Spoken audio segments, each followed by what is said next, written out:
Welcome to the Manager Tools Podcast for Monday, June 27th, 2005.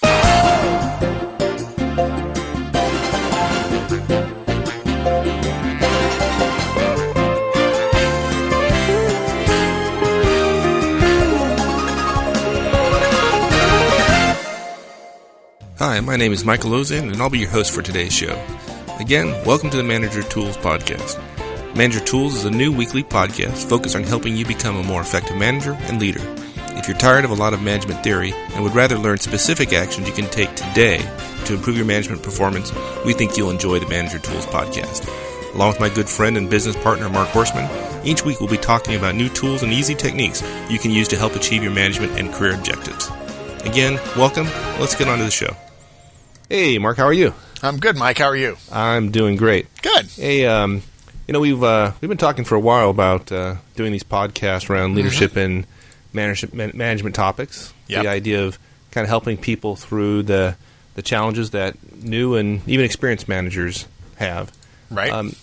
Interestingly enough, I got an email from a friend of mine the other day, and was asking something I know you have some experience with, and he's a senior manager in a large information technology organization. Yep. In a large Fortune 500 organization.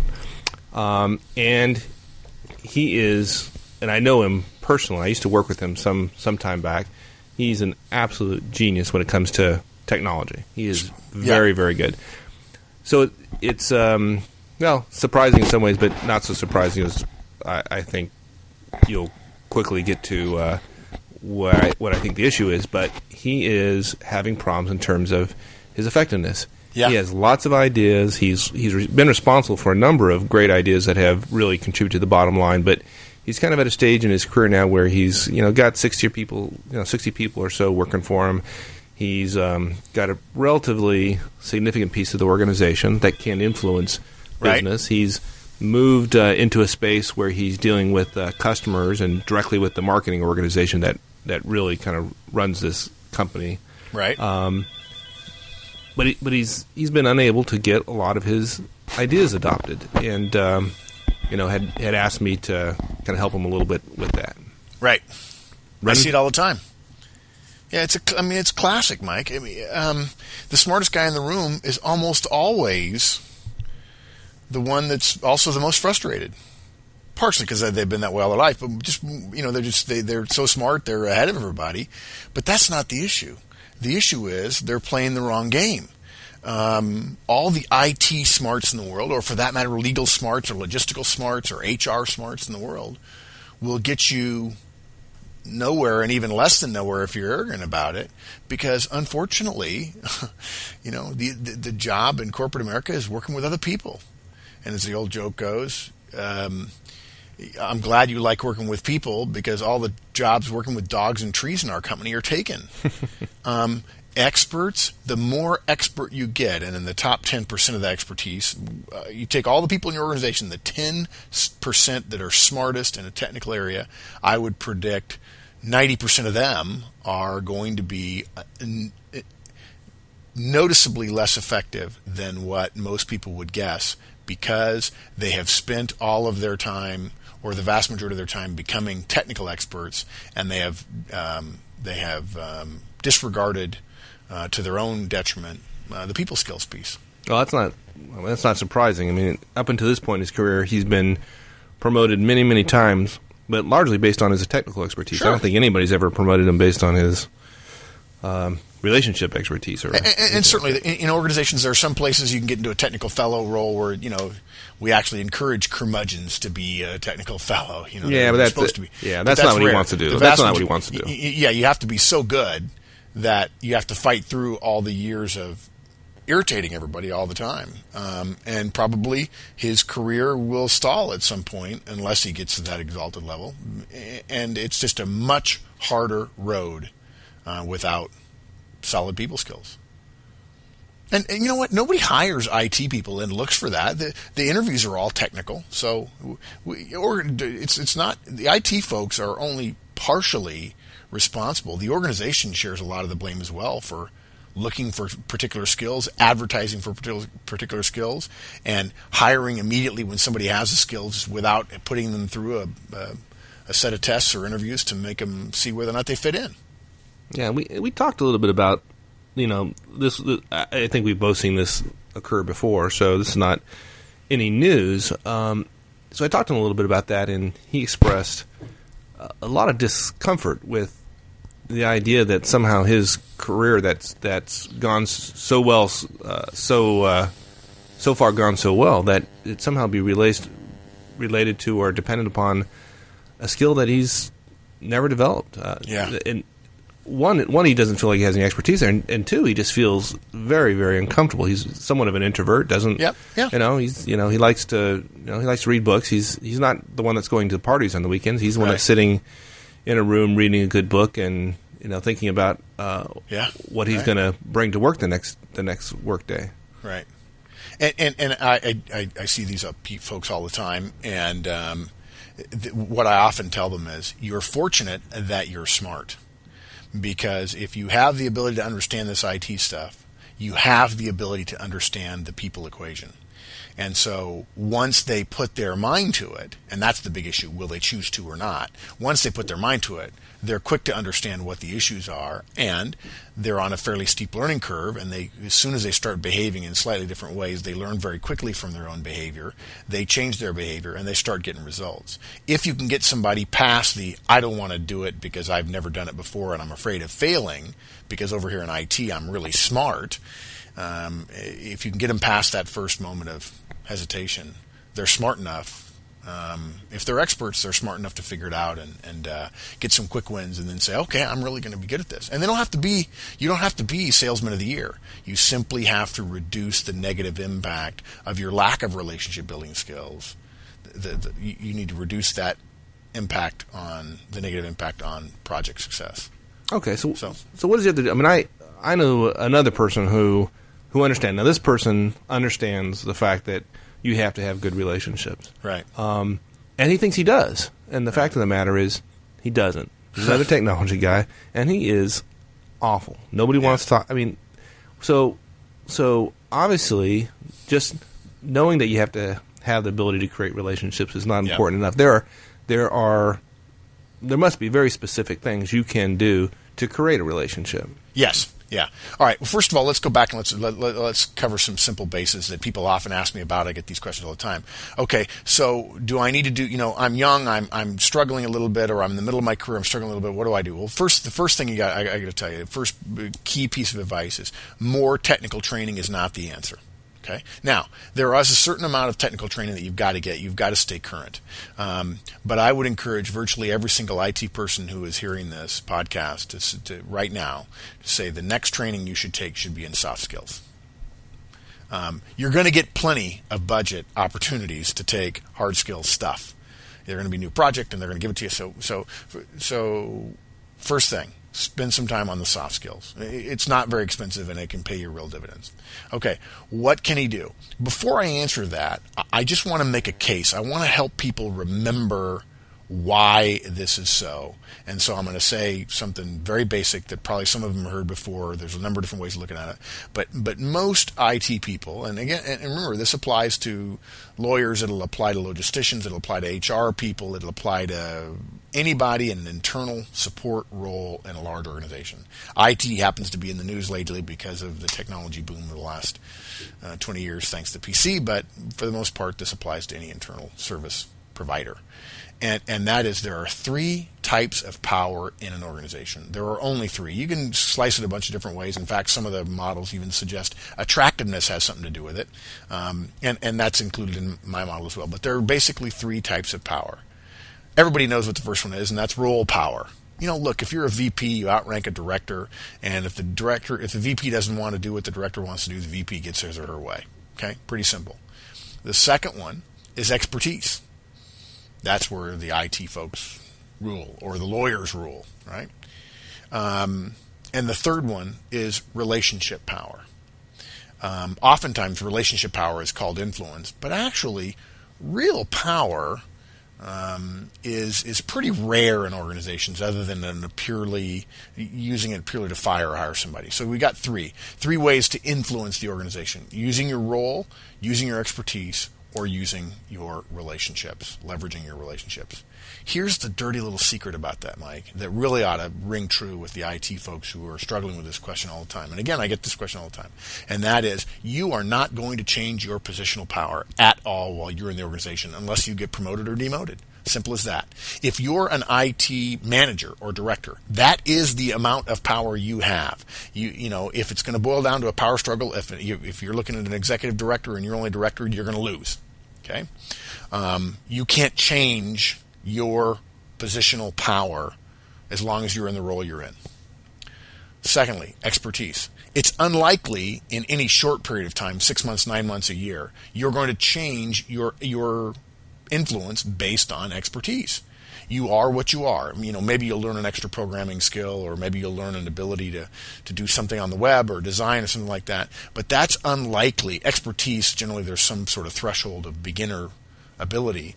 And so you're not going to change it in the short term. But you mean learning C# is not going to improve my power in the organization? Yeah, as a director, I want people to have all that, but many people say, well, gosh, if I learn more, that's better, right? Always keep learning. The organization says it all the time, and they provide free courses and so on. But it just really doesn't. What I get so often is, can you help me on my next project? Okay, and I say, good. We agree on the three types of influence. Role. Is your role going to change in the next 6 months? Nope. Is your expertise going to change in the next 6 months? Nope. So unless we agree that we can change your relationship power, then there's nothing you can do. You might as well just hang up you're done. Fold up your tent. And that's got to make a lot of guys and gals, I imagine, in the IT sector pretty uncomfortable. Yeah. Here's the beauty of it. They're so uncomfortable, they won't accept it. What they do is they say, yep, role can't change, expertise can't change. And, I know who I know, and I know who my relationships are. That's not going to change, and so therefore, I'm done. There's nothing I can do. And they literally I can see them turn off right in front of me. And then I challenge them a little bit. I say, whoa, you ever made a new friend in your life? Sure. How long did it take? Well, sometimes I just click with somebody. Exactly. The reason you click is because they're a lot like you. And if you want to change your relationships with any project, on any organizational effort in a company, and whether it's with marketing or sales or operations or engineering or anything else, all you need to do is change your relationships with those people. And you can do that almost immediately. Now, having said all that, I know it's a long preamble and I apologize for that. The question is, okay, how do I change them? And it is as simple as it can possibly be. It's easy to let me put it, it's simple to understand. It's frustrating at times to do it, but anyone can do it, and they've been doing it all their lives. They're engaging in what amounts to normal interpersonal relationship stuff. It's why the old saying is the hard stuff, IT stuff, engineering stuff, and so on. The hard stuff is easy. The soft stuff is hard. Long term, what do you think the percentage of one's career success, and we can talk about how to define that, but just in a general high level, right? What percentage of a person's success in their career is dependent upon technical skills versus relationship skills, do you think? I would say it's 90 relationship, 10 technical. The problem is the vast majority. If you look at the distribution of people in large organizations, you will have people want to shoot me when I say that, even though if you read stuff, that's what all the reading says. And the reason is this, because at the bottom of the organization where the vast majority of people are, right, there's only one CEO, but there's a whole bunch of phone reps, customer service reps. The bulk of people are at the bottom, second and 2 levels up from the bottom of the organization. That's like 80% of the people in an organization. Those people were hired for their technical skills. They get beat up because they don't know stuff. They don't get promoted because they haven't checked this block. Because of the lowest levels, they try to make things pretty structured and pretty organized. But the fact is, anybody at the top will tell you that everything that their career is all about has been about relationships and about soft skills. Well, that's got to be, that's pretty incredible. I mean, if you look at your typical IT person, an entry-level IT position, right, they're getting promoted based upon their technical skills, so not the relationship skills. That's not a solid rule, but in general that's the case. And so now you're saying that later on in their career, say 10 years, 15 years later, it's switched. Instead of 90% technical, it's now That's why there's such a glut in middle management, because that's when it really becomes obvious that relationships are so important, and there's been no investment in relationships, and that's why people who make it through there, a lot of IT people, a lot of engineers, a lot of logisticians, a lot of HR people go, yeah, that guy, he's at the top now, he's not one of us, and they kind of show disrespect for the person who made it through. Well, the reason is because they're engaging in a different set of skills. They're no longer one of us. Yeah, it's interesting. I had this a similar conversation with a friend of mine not more than a month ago, manager in a large consulting organization, and this is kind of the discussion we had, and we came to a point where he understood that he was struggling with some relationships on this project he was supporting. He was kind of looking to get to the next level of management, and right. You could see that he absolutely recognized that relationships were important. If he wanted to get promoted, he needed to figure out how to build relationships. However, and this is where I literally saw the light die in his eyes, he decided he could not do it. It could not. Gosh. It was not him. He was a technical guy, and it was not possible. Okay, and I saw him just give up on deflate. His career. Yeah. Yeah. Okay, but now here's what's interesting about it, Mike. Do you agree with him when he says he could not? Oh, absolutely not. Right. Yeah. In fact, what happened was he chose not to. But he absolutely can, and I can tell you exactly how. I can lay it out in 2 minutes. And once I tell everybody this, it's like, yeah, that's easy. And then all you have to do is go do it. And it is literally not rocket science. All right, you got 2 minutes. Give me the secrets. Okay, 2 minutes. If you want a better relationship with other people, you must communicate in a way that works for them. All human beings evaluate communication that they receive. Okay, if you're talking to me, when you're talking to me, I evaluate my relationship with you based on 2 factors: quantity of communication with you and quality of communication with you. Simply this: I talk more to my best friends and close friends than I do to strangers, than I do to people who I'm not close with or just with random acquaintances. I talk more to people. I have more communication with people who are closer to me and I have better relationships with. That's the primary measure of relationships. We could map all the relationships in a corporation just by how often people exchange emails and voicemails. The second thing is quality. Once you establish quantity, then the second thing is, if you talk to me more about I said that wrong, I'm sorry. Quality is simply this: are you talking to me about stuff that's of interest and value to me? So the person with whom I have the best relationship is the person I talk to the most about things that are of value to me. It's as simple as that. So if you want to have a better relationship with a marketing person, any IT person in the world can immediately improve their relationships with people, their internal customers, by simply talking more to them about things that are of interest to them. Well, not the IT person, but to the person who's their customer. Well, what if the thing they want that is of most interest to them is their dog or their kids or their I don't care. Things that Talk I to don't them about really that. care about. Yeah. I don't care. Yeah. Absolutely. Now, there are people who say to me, Mark, I don't want to do it. I said, that's okay. Look, but you can't refute the logic, since IT people so often are talking about, well, that doesn't flow and it's not logical and so on. You can't refute the logic, but if you don't want to, that's fine if you think dogs are unimportant. You know what's funny about that? The marketing people think code is unimportant. And that always offends IT people. Well, I'm sorry. You're going to offend me by saying my dog's not important. I'm going to offend you by saying, I can offend you then by saying your code's not important. For me, I can tell you it's real easy. You want my time? Know my kids' names. My kids are important to me. Okay? So I can give almost anybody an example in their own life about stuff that's of interest. In fact, I do it all the time. I start talking to potential clients and I ask them who they are and a little bit about their background, and then I probe and I want to know more about them. I'm interested in them. And you might think, oh, gee, that sounds like sales. Well, yeah, but sales has a bad rap. Sales is what keeps your company in business.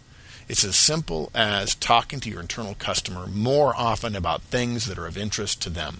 It's interesting. I had a friend of mine, this person, it's a mutual friend of ours who was trying to get some influence with her boss and found out that she had to learn baseball. She has no interest in sports whatsoever, but her boss loved baseball. So guess what? She learned baseball.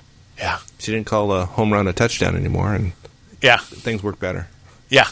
And the thing is that all the more technical knowledge you have, won't get you there with somebody who likes baseball. In fact, they not only won't give you credit for the training, for the time you spent learning more technical stuff, they'll also ding you for the fact that you don't seem to know the way the world works to them.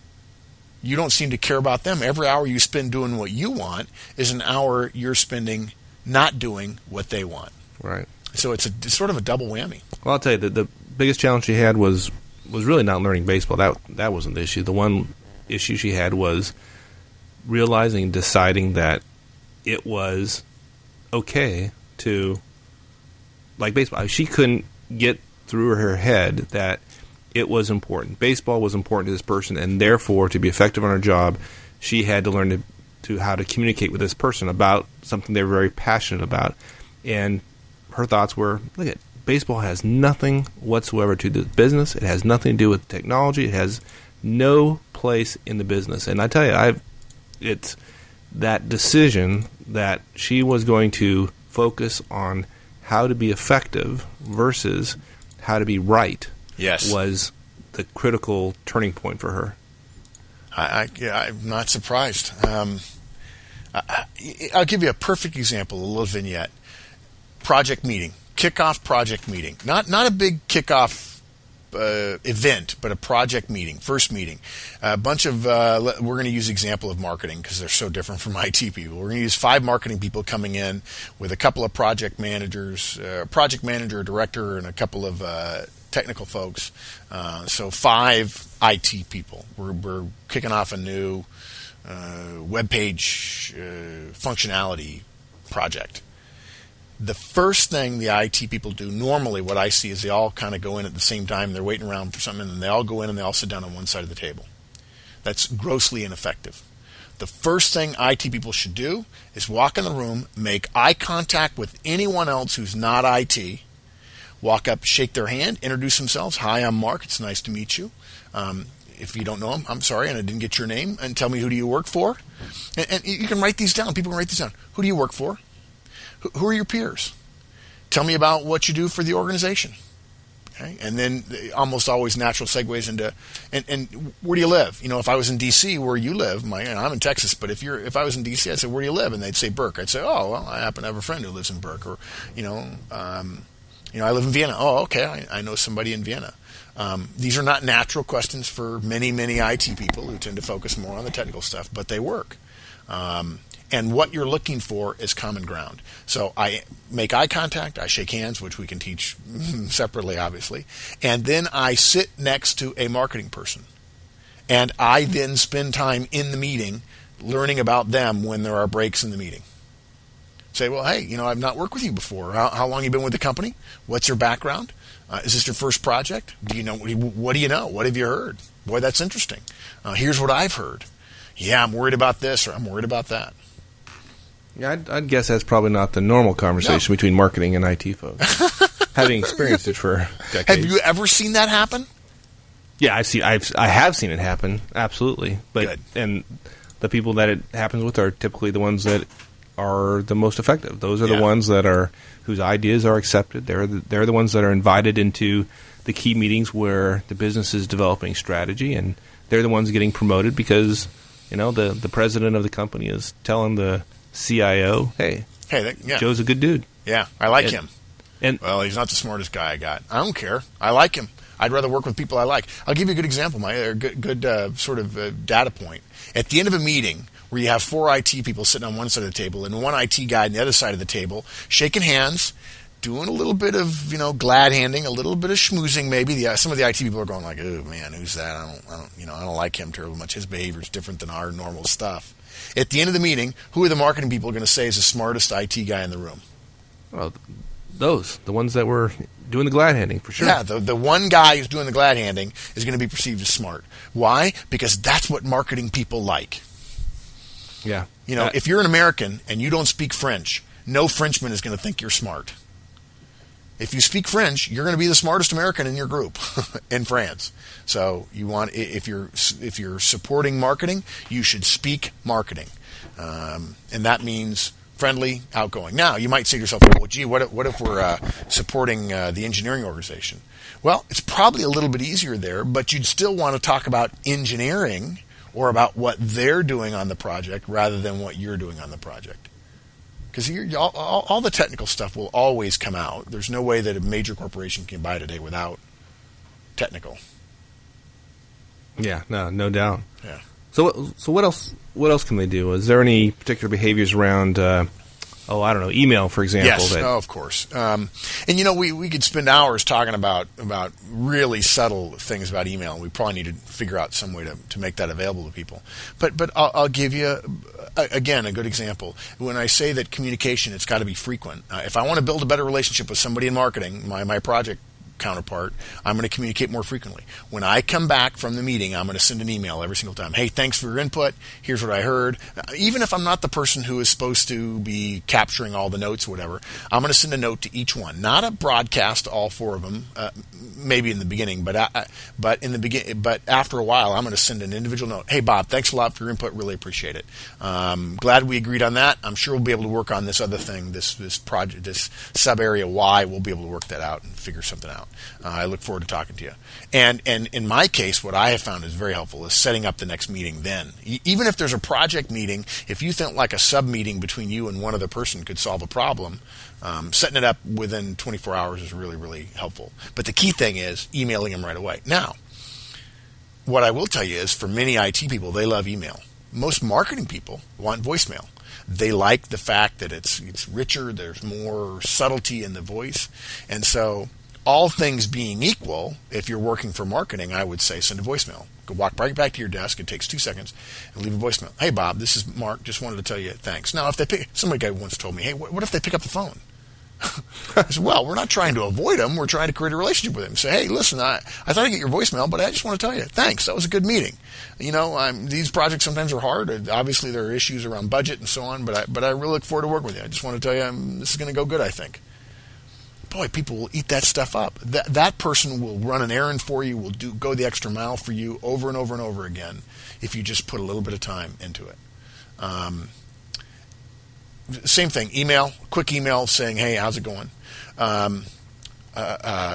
If you hear there are problems on a project, the first thing a technical person should do is communicate. First thing.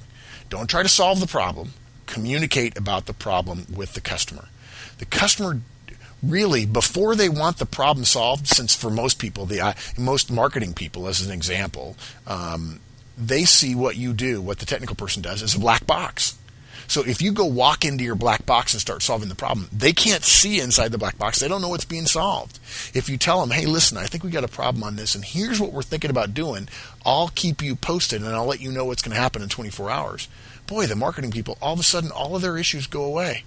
Yeah, and when somebody at the top says to them, how's it going? You know what? It's fine. It's going to work out. They're going to be back to us in 48 hours. As opposed to when the VP calls down and says, hey, I heard there's a problem. Yeah, I don't know. They're working on it.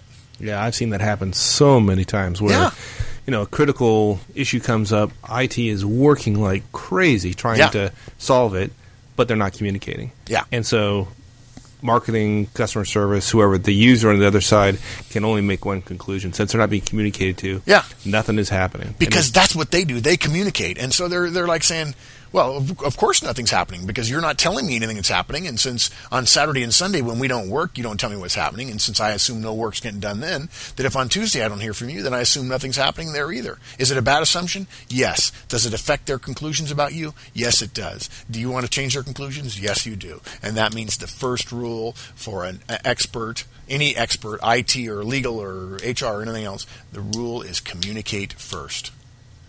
And I say this to folks, and then I give them further coaching on how they can tailor it even more. And their response is, "Gosh, this is different. This is hard." I said, "Yeah, if it was easy, everybody'd do it, and we'd pay a lot less." It's as simple as that. Communicate to the people. Communicate more frequently about things that interest them. And when you're getting ready for the next meeting, quick email or voicemail. Hey, looking forward to the next meeting. We've got some stuff we need to share with you. Hope things are going well. And then go sit down next to somebody different or the same person and engage them a little bit more. Hey, how was your weekend? I'm amazed at how many IT groups get together. They talk about how the weekend was, and they walk into meetings with stone-faced. They're all with each other. They're all pretty pleasant and outgoing. Then they go sit with, quote, the enemy, unquote, the internal customer, marketing, whatever, sales, operations. And they don't say, how was your weekend? That on Monday, you can't start a meeting in corporate America without how was your weekend, particularly with a sales or marketing or operations organization where people and communication are so critical and be effective. It's not going to work. Okay, so let's be different. We decided when we started talking about doing this podcast, right, or things like it, that we wanted to give people practical steps that they could take, measurable steps to make a difference, such that they could come back a week later after having listened to the podcast and say, "Hey, this stuff works." Right. So okay, so let's get everybody a homework assignment. Oh, I can't believe we're saying that, but let's get these guys a homework assignment so that next time they come to the podcast, they'll know that this stuff works. What can they do? What can they focus on for, let's say, a week and get measurable results? Or is there anything in a week you can do? Oh, gosh, yeah, of course. Well, the first thing I want to do, they may not get results in a week, but the first thing I'm going to tell them to do, sign up for a course that the company gives them for free that has something to do with interpersonal skills. Just that. You're going to get credit for it, and it's not technical. And it probably won't be as long or as involved as most technical courses are. Okay? Second thing, on the project they're on now. Okay, let's say, I know people tend to be on multiple projects. On the projects they're on now, even if they've got 6 weeks, 12 weeks, 25 weeks of previous behavior, and it will appear unusual to the marketing people, again, I'm going to use marketing as an example, they should pick up the phone for the next meeting. Hey, listen, Bob, looking forward to our meeting. Hope it goes well. Hope you had a good weekend. Love to catch up with you at the meeting. Okay? Then, next thing, when they go into the meeting, shake hands with everybody on the other side of the table, ask how they're doing, and sit next to somebody from the other side of the room. From the other side of the fence, sorry. Okay? When the meeting's done, shake hands with every person, make eye contact with them, and say, hey, thanks. Yeah, a couple of things went wrong, but that's okay. We'll work on it. We got it. And we'll keep you posted. Then, for 1 or 2 or perhaps 3 or 4, depending upon what kind of connection you add with people, leave a voicemail or send an email, not a broadcast email, to those people saying, hey, good meeting, learned a lot, we're going to work on this, appreciate your input on that. Try to focus on the positive. Okay? I can do that? There are several things you can do right there. Okay? Now, one other thing I want them to do it's related to this project, but it really has value in future projects. And that is they need to start putting together a dossier or figure out how they do it, whether they use Outlook or they use a notebook or something. For me and for most people in corporate America, it's going to be Outlook and using the contacts folder or something like that. And they need to capture their relationship with these people. They need to capture their notes about what Joe Smith does and what Bob Jones does and what Mark Jackson does. Okay? He's from Vienna, and he's got 3 kids, and he's got 2 dogs. His wife is really into his daughter's gymnastics career, whatever the case might be. Okay? And the reason we do that is so the next time they work with somebody, if it's 18 months later, and I used to work with him, but I don't really know him, at least you've got some baseline. He's got 2 dogs, he's got 3 kids, his wife is really into the gymnastics thing. Believe me, if I asked my client, one of my executive coaching clients, to do that, and he or she did all of it, I'd be shocked. So that's a full plate for most people. Wow, that makes a difference. Oh, gosh. Well, it's simple. You know what? I think it will. Let's ask them what they think. And of course, the way they'll know is they do it at one meeting, and they see if there's a difference in the next meeting. All right. Well, after this, we're going to set up a conference call with that friend of mine I referred to, and we're going. But matter of fact, we'll just send him this podcast. Okay. Make him listen to it and see if he says he can't do that. And he's a bright guy, so I guarantee you he'll say, "Well, I can do that. That'll make a difference." I said, "Yeah." Yeah. And and then there's 100 things more. Immediately I start thinking about this guy. I said, I wonder what kind of facial expressions, what kind of body language he has. And that's all stuff we could hypothetically talk about. Sometimes it doesn't translate very well over, just audio, but there's some things we can do almost immediately to help people be more effective in the subtle parts of interpersonal relationships. Sure. Well, sometimes you got to learn by doing. Just like we decided to just do the podcast and not worry too much about whether or not it was perfect or not, and we grow and learn, and next time we'll probably do something a little bit different. But right. So was this helpful? Yeah, this is great. Okay, good. This is great. I'm gonna send this to a few people, and we'll see what they say. You know, the other thing we need to build, since I'm an ex-IT guy, we really need to build some kind of application to track folks' behaviors on the podcast, so we can talk about how Joe, Bill, and Jim did on their homework assignments. Yeah. And track results. That'd be kind of cool. That would be kind of cool. Yeah, we'll talk about that. Okay, good. All righty. Thanks, man. Hey, we'll talk to you later. All right, bye. Bye-bye. Thanks for listening to the Manager Tools podcast. We hope you enjoyed it. Be sure to visit our website at www.manager-tools.com. As you progress, you'll find more and more useful and interesting information and tools on the website. Until next time, so long.